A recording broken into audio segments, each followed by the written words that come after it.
Hi, good morning. എല്ലാവർക്കും സുഖമല്ലേ? Good morning. എല്ലാവരും സുഖമായിട്ടിരിക്കുമെന്ന് വിശ്വസിക്കുന്നു. ഞാനും സുഖമായിട്ടിരിക്കുന്നു. പിന്നെ ഇന്ന് എനിക്ക് പത്തിരിയാണ് കേട്ടോ, ഗോതമ്പ് പത്തിരി. ഉള്ളി മുറിച്ചിട്ട് ഒരു പച്ചമുളക് മുറിച്ചിട്ടിട്ട്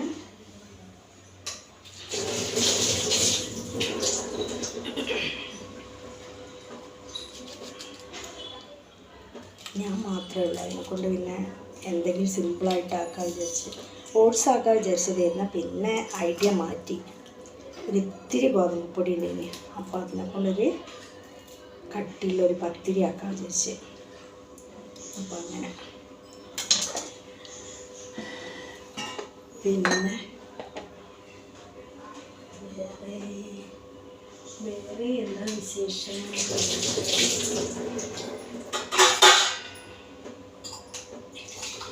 ആളൊക്കെ കുറഞ്ഞു വരുന്നുണ്ടല്ലോ, വീഡിയോ കാണുന്ന ആൾക്കാർ. എന്ത് പറ്റി? എൻ്റെ വീഡിയോ ഇഷ്ടപ്പെടുന്നില്ല?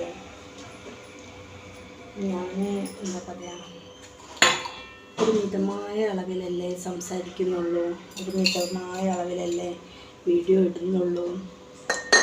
ഇഷ്ടപ്പെടുന്നില്ലേ? എന്താ പറയുക, ലൈവിൽ വരണം എന്നൊക്കെ പറയുന്നുണ്ട്. അതൊന്നും എനിക്ക് വലിയ താല്പര്യമില്ല. എന്താണ്, ലൈവിൽ വന്നിട്ട് ഓരോരുത്തർ ഓരോന്നും പറയണ കേൾക്കണം. എൻ്റെ അമ്മോ, ചാനലും വേണ്ട, ഒന്നും വേണ്ട എന്ന് വെച്ചിട്ട് ഇറങ്ങി ഓടിപ്പോകും. ഓരോരുത്തർ തെറി വിളിക്കുന്ന കേട്ടാൽ അപ്പോൾ ഇത്രയും ഇത് ഈ ലൈവിൽ കൂടെ ഓരോരുത്തർ പറയുന്നത് സഹിക്കാൻ പറ്റില്ല. അങ്ങനത്തെ ഒരു ഇതാണ്. അപ്പം എന്താ പറയുക, കമൻറ്റ് കേൾക്കാനും ലൈക്ക് അല്ല ഇങ്ങനെ പറയുന്ന ആൾക്കാരെയും എനിക്ക് താല്പര്യം. ഞാൻ ആരെയും കുറ്റപ്പെടുത്താൻ നിൽക്കുന്നില്ല, ഇനി ആരും കുറ്റപ്പെടുത്തുവേണ്ട. അങ്ങനത്തെ ഒരു സ്ഥിതിയുള്ള ആളാണ് ഞാൻ കേട്ടോ. എന്ത് ചെയ്യാൻ, അങ്ങനെ ആയിപ്പോയി. ആരും വേദനിപ്പിക്കാനോ ആരെയും വിഷമിപ്പിക്കാനോ എനിക്ക് ഇഷ്ടമല്ല. മറ്റുള്ളവരുടെ വേദനയിൽ എന്താ പറയുക, സങ്കടത്തിൽ ഞാൻ അലിഞ്ഞു ചേരുന്ന ഒരാളാണ്. അതായത് ഒരാൾ എന്തെങ്കിലും സങ്കടം പറഞ്ഞിട്ടുണ്ടെങ്കിൽ തനിയെ കണ്ണിന്ന് വെള്ളം വരും. കാരണം അങ്ങനെ മനസ്സിലേക്ക് ഉൾക്കൊണ്ടിട്ടാണ് ആ വ്യക്തിൻ്റെ ആ സങ്കടങ്ങൾ ഞാൻ കേൾക്കുക. അതുപോലെ തന്നെ എന്താ പറയുക, എൻ്റെ സങ്കടങ്ങൾ ദൈവം കേൾക്കുന്നുണ്ട് എന്നുള്ളത് എനിക്ക് പൂർണ്ണ വിശ്വാസമാണ്. അതുകൊണ്ടാണല്ലോ എനിക്ക് ഇങ്ങനത്തെ ഒരു ജീവിതം കിട്ടിയത്. എന്താ പറയുക, സന്തോഷമായിട്ട് ഞാൻ ജീവിക്കുന്നുണ്ട്. എനിക്ക് എന്താ പറയുക, ഇപ്പോൾ കുറച്ച് പണത്തിൻ്റെ ഓരോ ബുദ്ധിമുട്ടുകളുണ്ടെന്നല്ലാണ്ട് വേറൊരു ഇതുമില്ല. എനിക്ക് ജോലി ചെയ്താൽ മതി കേട്ടോ. പക്ഷേ എൻ്റെ നിർബന്ധപ്രകാരമാണ് ഞാൻ ടൈലറിങ് ചെയ്യുന്നത്. ഏട്ടാ ആദ്യമേ പറഞ്ഞതാണ്, ഒരു ഇതും ചെയ്യണ്ട, ഈ നല്ല ഉറങ്ങി ഈ ഇവിടെ നല്ല സന്തോഷത്തിലിരുന്നാൽ മതി എന്ന് പറഞ്ഞതാണ്. പക്ഷേ എൻ്റെ മനസ്സ് കേൾക്കുന്നില്ല. അവരങ്ങനെ കഷ്ടപ്പെടുമ്പോൾ നമുക്ക് ഇടയ്ക്കൊരു ആച്ചി വന്നുപോയി. അവർ സഹായിക്കാൻ എന്തെങ്കിലും ഒരു 10 രൂപ എനിക്കും കൂടി ഉണ്ടാക്കിയാൽ നല്ലതല്ലേ വിചാരിച്ചിട്ടാണ് ഞാൻ ഈ ടൈലറിങ് ചെയ്യുന്നത്. അതിൻ്റെ ഉള്ളിൽ കൂടെ ടൈലറിങ് കമ്മിയായപ്പോൾ ഞാൻ ഇതും തുടങ്ങി. അത് സക്സസ് ആവുമെന്നൊന്നും എനിക്കറിയില്ല. എല്ലാവരും എൻ്റെ വീഡിയോ കണ്ടാലല്ലേ എനിക്ക് സക്സസ് ആവാൻ കഴിയുള്ളൂ. ഞാൻ സമയം കിട്ടുമ്പോഴൊക്കെ ഓരോ വീഡിയോയും കാണുന്നുണ്ട്. പക്ഷേ എൻ്റേത് ആരെങ്കിലും കാണുന്നുണ്ടോ?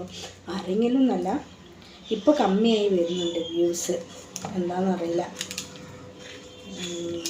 അവർക്കിഷ്ടപ്പെട്ട എന്താണെന്നുള്ളത് കുക്കിംഗ് ചെയ്യുന്നുണ്ട്. പിന്നെ ടൈലറിങ്ങിൻ്റെ ഇത് നല്ലോണം കട്ട് ചെയ്യുന്നതൊക്കെ നല്ല വ്യക്തമായിട്ട് കാണണമെങ്കിൽ ഇനിയൊരു ഇത് വാങ്ങണം. നല്ലൊരു സ്റ്റാൻഡ് വാങ്ങിയിട്ട് വേണം ക്യാമറ ഇതാക്കിയിട്ട് വീഡിയോ പിടിക്കാൻ. അതിനെല്ലാം ഇതായിട്ട് വരട്ടെ എന്ന് പ്രാർത്ഥിക്കുന്നു.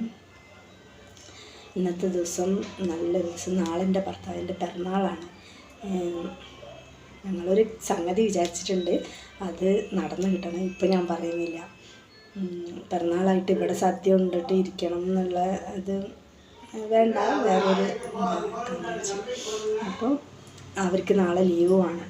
ഇന്ന് ഡ്യൂട്ടിക്ക് പോയാൽ നൈറ്റ് 2 മണിക്കൊക്കെ വരുള്ളൂ. അപ്പോൾ അത് കഴിഞ്ഞാൽ നാളെ ലീവാണ്. അതിനെക്കൊണ്ട് നാളത്തെ 59ാമത്തെ വയസ്സ് എൻ്റെ ഭർത്താവിന് നാളെ തുടങ്ങും. അപ്പോൾ അതൊന്ന് സന്തോഷമായിട്ട് പങ്കിടാൻ വേണ്ടിയിട്ട് ഞങ്ങൾ തീരുമാനിച്ചിട്ടുണ്ട്. അത് നാളെ അറിയിക്കാം. Okay, bye. ഇനി അടുത്ത വീഡിയോയിൽ കാണാം.